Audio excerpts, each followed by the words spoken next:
അല്ലെ? ഏതൊക്കെയാണ്? കണ്ണ്, മൂക്ക്, നാക്ക്, ത്വക്ക്, ചെവി എന്നൊക്കെ പറഞ്ഞിട്ട് അനേകം ഇന്ദ്രിയങ്ങളുണ്ട്. ഈ ഇന്ദ്രിയങ്ങളൊക്കെ എന്തിനു വേണ്ടിയിട്ടാണ് നമുക്ക് ഭഗവാൻ തന്നത്? ഭഗവാനെ ആരാധിക്കാൻ വേണ്ടിയിട്ടാണ്. ഈ ഇന്ദ്രിയങ്ങൾ നമ്മളിപ്പോ വിചാരിച്ചത് നമ്മുടെ സ്വന്തം ആവശ്യങ്ങൾ നിറവേറ്റാൻ വേണ്ടിയിട്ടാണ് എന്നുള്ള ധാരണയിലാണ് നമ്മുടെ ഇന്ദ്രിയങ്ങളൊക്കെ നമ്മുടെ സ്വന്തം ആവശ്യത്തിന് വേണ്ടിയിട്ട് വിനിയോഗിക്കുകയാണ് ചെയ്യുന്നത്. ഏതൊക്കെയാണ്? ശിരസ്, അല്ലെ? ഉത്തമാംഗം എന്ന് പറയും. ഈ ഉത്തമാംഗം എന്തിനു വേണ്ടിയിട്ടാണ് തന്നത്? ഭഗവാനെ നമസ്കരിക്കാൻ വേണ്ടിയിട്ടാണ്. നമ്മുടെ ധാരണ ഇതിങ്ങനെ ഉയർത്തി നടക്കാൻ വേണ്ടിയിട്ടാണെന്നാണ്. അല്ല, ഭഗവാനെ നമസ്കരിക്കാൻ വേണ്ടിയിട്ട് ഈ ഉത്തമാംഗം ഉപയോഗിക്കുന്നില്ല എന്നുണ്ടെങ്കിൽ ഭാരപ്പരം ഭട്ടകിരീട ജുഷ്ടം അപ്യുത്തമാംഗം നമയൻ മുകുന്ദം. ഈ ശിരസ് ഭാരം വഹിക്കുന്നതായ ചുമട് താങ്ങി പോലെ മാത്രമേ ഈ ശിരസിനെ കണക്കാക്കുള്ളൂ. ആര്? ഭഗവാൻ. അത് നമസ്കാരം എങ്ങനെ വേണം? നമ്മളിപ്പോ രാവിലെ കുളിയൊക്കെ കഴിഞ്ഞ് പലതരത്തിലുള്ളതായ കളറ് പൊട്ടുകളൊക്കെ തൊട്ട് മുടിയൊക്കെ ഇങ്ങനെ ചെയ്യി നമ്മുടെ നമസ്കാരം ഇങ്ങനെ നിലം തൊടാതെയാണ് നമസ്കരിക്കുക. നിലം തൊട്ട് കഴിഞ്ഞാൽ ചിലപ്പോൾ ഇതൊക്കെ പോയി കഴിഞ്ഞാൽ പിന്നെ അരമണിക്കൂർ വീണ്ടും പണിയെടുക്കണം. അങ്ങനെയുള്ള നമസ്കാരമല്ല. തല ഹരിപദ തലങ്ങളിൽ തട്ടിച്ചിലമ്പൊച്ച കേൾക്കണം. ഭഗവാന്റെ ആ ഒരു പാദങ്ങളിലുള്ളതായ ആ ചെലങ്ക ഉണ്ടല്ലോ, ആ ചെലങ്കയിലെ പാദങ്ങളിലേക്ക് നമ്മുടെ ശിരസ് അങ്ങനെ ടപ്പേന്ന് പറഞ്ഞിട്ട് അങ്ങനെ ആ അതിശക്തമായിട്ട് അങ്ങനെ പതിച്ചുകിട്ട് ഭഗവാന്റെ പാദങ്ങളിലുള്ളതായ ചെലങ്കയുടെ ആ ശബ്ദം കണ്ണ കണ്ണ കണ്ണ കണ്ണ എന്ന് പറഞ്ഞിട്ട് പുറപ്പെടണം. ആ ഒരു ഭാവത്തിൽ ലജ്ജ കൈവിട്ടിട്ട് അങ്ങനെ നമസ്കരിക്കാൻ വേണ്ടിയിട്ട് സാധിക്കണം. പിന്നെയോ നമുക്ക് ജിഹ്വാസതി ദാർദുരികേവസൂത, നാക്ക് ഭഗവാൻ തന്നിട്ടുണ്ട്. എന്തിനു വേണ്ടിയിട്ടാണ്? നാമം ജപിക്കാൻ വേണ്ടിയിട്ടാണ്. അതിനു വേണ്ടിയിട്ട് വിനിയോഗിച്ചില്ല എന്നുണ്ടെങ്കിൽ ഈ മഴക്കാലത്ത് വയൽ പ്രദേശങ്ങളിൽ നിന്ന് പ്രേക്കോം എന്ന് പറഞ്ഞിട്ട് തവളകൾ ശബ്ദം പുറപ്പെടുവിക്കില്ലേ? അതുപോലെ മാത്രമേ നമ്മുടെ ഈ ശബ്ദങ്ങളെ ഭഗവാൻ കണക്കാക്കുള്ളൂ. അപ്പോൾ നാക്ക് ഭഗവാന്റെ നാമം ജപിക്കാൻ വേണ്ടിയിട്ടാണ്. പിന്നെ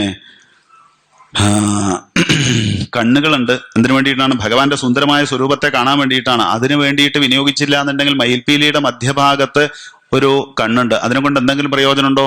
ഇതേപോലെ കണ്ണുകൾക്കുള്ള പ്രയോജനം നിഷ്ഫലമായിട്ട് തീരും. കാലുകൾ ഭഗവാൻ തന്നിട്ടുണ്ട്. എന്തിനാ? ഭഗവാനെ പ്രദക്ഷിണം ചെയ്യാൻ വേണ്ടിയിട്ടാണ്. അതിനു വേണ്ടിയിട്ട് വിനിയോഗിച്ചില്ല എന്നുണ്ടെങ്കിൽ കാലുകൾ നഷ്ടപ്പെട്ടതായ ഒരുവന് കൃത്രിമ കാല് വെച്ച് കഴിഞ്ഞാൽ മുമ്പത്തെ കാലിനെ പോലെ പ്രയോജനമൊന്നും ഉണ്ടാവില്ല. അതേപോലെ നിഷ്ഫലമായിട്ട് തീരും. കൈകള് ഭഗവാനെ അർച്ചന ചെയ്യാൻ വേണ്ടിയിട്ട്, ഭഗവാനെ സേവ ചെയ്യാൻ വേണ്ടിയിട്ടാണ് ഇപ്പൊ കൈകൾ തന്നിട്ടുള്ളത്. അത് വേണ്ട രീതിയിൽ വിനിയോഗിച്ചില്ല എന്നുണ്ടെങ്കിൽ ശാപവും കരവും നോ കുരുതസ്സപര്യാം, ശവത്തിന് കൈകളുണ്ട്, അതുകൊണ്ട് എന്തെങ്കിലും പ്രയോജനമുണ്ടോ? ഇല്ല. അതേപോലെ ഈ ശരീരത്തിലുള്ളതായ ഇന്ദ്രിയങ്ങള് കണ്ണുകൊണ്ട് ഭഗവാന്റെ സുന്ദരമായ സ്വരൂപത്തെ കാണാനും, കാതുകൊണ്ട് ഭഗവാന്റെ കഥകൾ കേൾക്കാനും, ശിരസ് ഭഗവാനെ നമസ്കരിക്കാനും, കാലുകൾ ഭഗവാനെ പ്രദക്ഷിണം ചെയ്യാനും, കൈകൾ ഭഗവാനെ സേവിക്കാനും, ഭഗവത് അർച്ചന ചെയ്യാനും, ഹൃദയം ഭഗവാനെ സ്മരിക്കാനും, ഇങ്ങനെ ഇതിനൊക്കെ വേണ്ടിയിട്ട് പ്രയോജനപ്പെടുത്താണ് ഈ ഇന്ദ്രിയങ്ങൾ കൊണ്ട് ചെയ്യേണ്ടത്. അതിനു വേണ്ടിയിട്ട് പ്രയോജനപ്പെടുത്തിയില്ല എന്നുണ്ടെങ്കിൽ ഈ ഇന്ദ്രിയങ്ങളൊക്കെ നിഷ്ഫലമായിട്ട് തീരും. ഭഗവാൻ ഇങ്ങനെ നോക്കും, ഇവൻ എന്റെ നാമം ജപിക്കുന്നുണ്ടോ, കഥകൾ കേൾക്കുന്നുണ്ടോ, എന്നെ പ്രദക്ഷിണം ചെയ്യുന്നുണ്ടോ, എന്നെ സ്മരിക്കുന്നുണ്ടോ, എന്നെ സേവിക്കുന്നുണ്ടോ, ആരാധന ചെയ്യുന്നുണ്ടോ? ഇല്ല എന്നുണ്ടെങ്കിൽ ഓരോന്നിന്റെ ഫീസ് ഓരോന്നായിട്ട് ഇങ്ങനെ വലിച്ചു നോക്കും ഭഗവാൻ. അല്ലെ? കാത്, ഇവൻ എന്റെ കഥകൾ കേൾക്കുന്നില്ലെങ്കിൽ അതിന്റെ ഫീസ് വലിക്കും. എന്നിട്ടോ അല്ലെ, കഥന് പൊട്ടിക്കഴിഞ്ഞാൽ അവിടുന്ന് എന്താ ഒരു പുക പോകുന്നത് എന്ന് കേൾക്കുന്ന ആ ഒരു ഭാവത്തില് എന്തൊക്കെ കേട്ടാലും നമുക്ക് ഇയാൾ ഇവിടുന്ന് ഇങ്ങനെ വെറുതെ ഇയാൾ വായ അനക്കാണോ ചെയ്യുന്നത്, ഇയാളൊന്നും ശബ്ദമൊന്നും എന്ത് കുറച്ചുകൂടി ശബ്ദം എടുത്തൂടെ മനുഷ്യ എന്ന് പറയുന്ന ആ ഒരു ഭാവത്തിലേക്ക് എത്തിച്ചേരും. അപ്പോ ഈ മനുഷ്യ ശരീരത്തില് ഉള്ളതായ ഇന്ദ്രിയങ്ങളൊക്കെ ഭഗവാനെ ആരാധിക്കാൻ, ഭഗവാനെ സേവിക്കാൻ വേണ്ടിയിട്ടാണ് ഉപയോഗിക്കേണ്ടത് എന്ന് ഭാഗവതം എന്ന ഗുരുനാഥൻ നമുക്ക് പറഞ്ഞു തന്നു. പിന്നീട് ശുഖസാരസ്വതം എന്നുള്ളതായ ആ ഒരു മന്ത്രം കൊണ്ട് ശ്രീ ശുഖബ്രഹ്മർഷി ഭഗവാനെ സ്തുതിച്ചു. ഭൂതേർ മഹദ്ഭിര്യ ഇമാഹ പുരോ വിഭുർ നിർമായശേതേ യഥമോഷ പൂരുഷ ഭുങ്ക്തേ ഗുണാൻ ഷോഡശാത്മക സോലങ്കൃഷിഷ്ട ഭഗവാൻ വജാംസിമേ. ഏതൊരു വസ്തുവും പ്രപഞ്ചത്തിൽ 24 വസ്തുക്കൾ കൊണ്ടാണ് നിർമ്മിച്ചിട്ടുള്ളത്. അതിൽ 25ാമത്തെ തത്വമായ ഭഗവത് ചൈതന്യം അതിലേക്ക് പ്രവേശിച്ചാൽ മാത്രമേ ആ വസ്തുവിന് ചേഷ്ടിക്കാൻ വേണ്ടിയിട്ട് സാധിക്കുള്ളൂ. ഇപ്പൊ മൈക്ക്, ഫാന്, ഇതൊക്കെ 24 മനുഷ്യ ശരീരം, ഇതൊക്കെ 24 വസ്തുക്കൾ കൊണ്ടാണ് പ്രപഞ്ചത്തിൽ നിർമ്മിച്ചിട്ടുള്ളത്. ഇതിൽ 25ാമത്തെ തത്വമായ ഭഗവത് ചൈതന്യം ഇതിലേക്ക് പ്രവേശിച്ചാൽ മാത്രമേ, ഇതിലേക്ക് കരണ്ട് എന്ന് പറഞ്ഞതായ ആ ഒരു ചൈതന്യം പ്രവേശിച്ചാൽ മാത്രമേ ഇത് വർക്ക് ചെയ്യുള്ളൂ, ഫാന് വർക്ക് ചെയ്യുള്ളൂ. അതേപോലെയാണ് മനുഷ്യ ശരീരവും. മനുഷ്യ ശരീരം ഈ 24 വസ്തുക്കൾ കൊണ്ട് നിർമ്മിച്ചതായി ഇതിലേക്ക് ആ ഭഗവത് ചൈതന്യം എന്ന് പറഞ്ഞ 25ാമത്തെ അത് പ്രവേശിച്ചാൽ മാത്രമേ ഈ ശരീരം കൊണ്ട് നമുക്ക് പലതും ചെയ്യാൻ വേണ്ടിയിട്ട് സാധിക്കുള്ളൂ. ഈ കാറ്റ് ഭഗവത് ചൈതന്യം പുറത്തേക്ക് പോയി കഴിഞ്ഞാലോ പിന്നെ ഈ വലിയ ശരീരം ഉണ്ട് എന്ന് പറഞ്ഞിട്ട് ഒരു കാര്യമില്ല, അത് നിശ്ചലമായിട്ട് തീരും. അങ്ങനെയുള്ള ആ ഒരു ഭഗവാൻ എൻ്റെ ഹൃദയത്തിൽ ശോഭിച്ചിട്ട് എൻ്റെ വാക്കുകള് ഇത് നന്നായിട്ട് തീരട്ടെ എന്ന് ശ്രീശുഖ ബ്രഹ്മർഷി ഭഗവാനെ സ്തുതിച്ച് പാടിയതായ ശുഖസാരസ്വതം എന്നുള്ളതായ ആ ഒരു മന്ത്രം. പിന്നീട് ഭഗവാന്റെ അവതാരങ്ങൾ ഒക്കെ വർണ്ണിച്ചു. അപ്പോഴാണ് ബ്രഹ്മദേവന്റെ മാനസപുത്രനാണ് ശ്രീനാരദ മഹർഷി. ആ ശ്രീനാരദ മഹർഷി ഒരു പ്രാവശ്യം ബ്രഹ്മദേവന്റെ ആ സത്യലോകത്ത് എത്തിച്ചേർന്നപ്പോ ബ്രഹ്മദേവൻ അങ്ങനെ അതിഗംഭീരമായിട്ട് തപസ് ചെയ്യുന്നതായ കാഴ്ച കണ്ടു. ബ്രഹ്മദേവനോട് ചോദിച്ചു, നിങ്ങൾ ആരാ തപസ് ചെയ്യുന്നത്?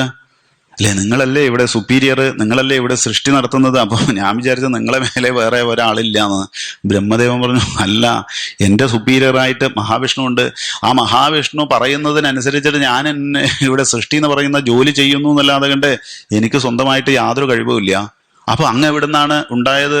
ബ്രഹ്മദേവനോട് ചോദിച്ചു. അപ്പൊ ബ്രഹ്മദേവൻ ഞാൻ എവിടുന്നാ ഉണ്ടായത് എന്ന് ചോദിച്ചപ്പോഴാണ് മഹാവിഷ്ണുവിന്റെ നാഭി കമലത്തില് ആ നാഭിയിലുണ്ടായതായ താമരയിലാണ് ബ്രഹ്മദേവൻ സ്ഥിതി ചെയ്യുന്നത്. ആ ബ്രഹ്മദേവൻ താൻ എവിടുന്നാണ് ഉണ്ടായത് എന്ന് അറിയാൻ വേണ്ടിയിട്ട് ആ നാഭി കമലത്തിൽ കൂടിയിട്ട് അങ്ങനെ പ്രവേശിച്ച് അങ്ങനെ പോയപ്പോ അവിടുന്ന് ഒരു അശരീരി ഉണ്ടായി.